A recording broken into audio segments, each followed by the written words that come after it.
Demirəm həyatda elə yaşayır, ömrüm başdan başa kef damaq olar.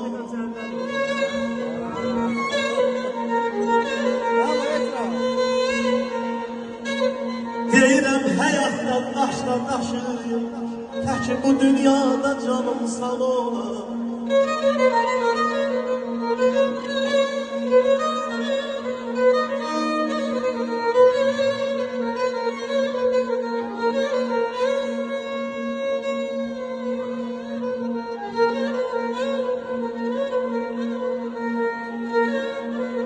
Çağlar gözəl olan bu çağlar kimi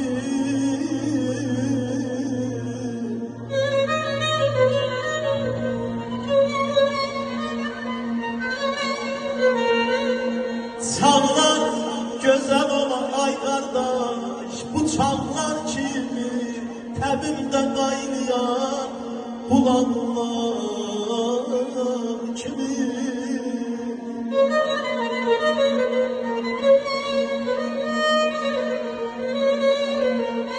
Dayanan dövrəndə bu dağlar kimi dostlar, kardeşler ətrafımda can bacaq olan, can bacaq olan.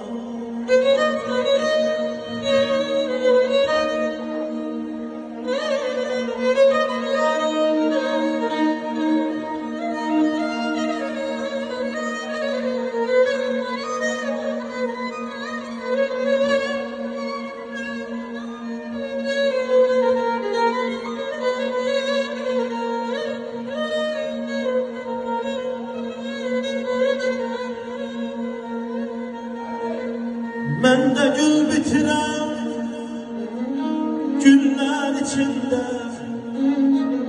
bu süsenler, bu sümbüller içinde bezeyen ömrümü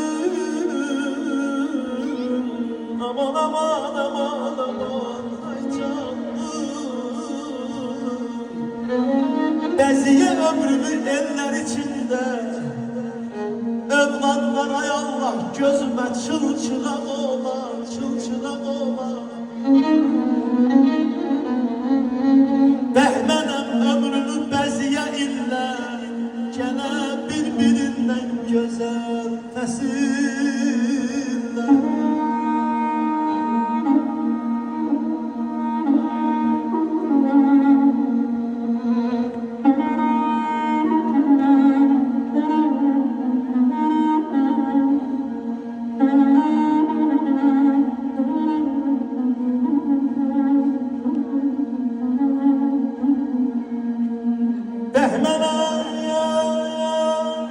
Ömrümü beziye iller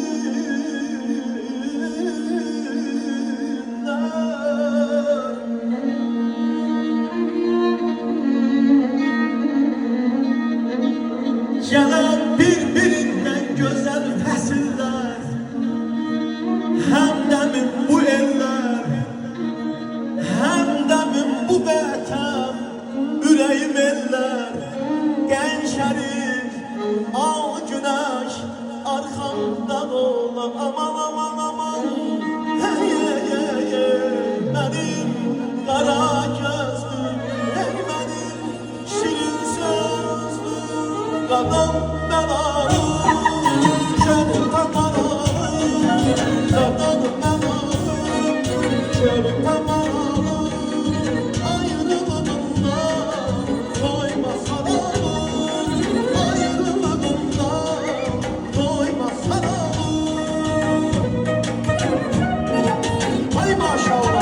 Allah elimizi obamıza həmişə toy hizmət eləsin.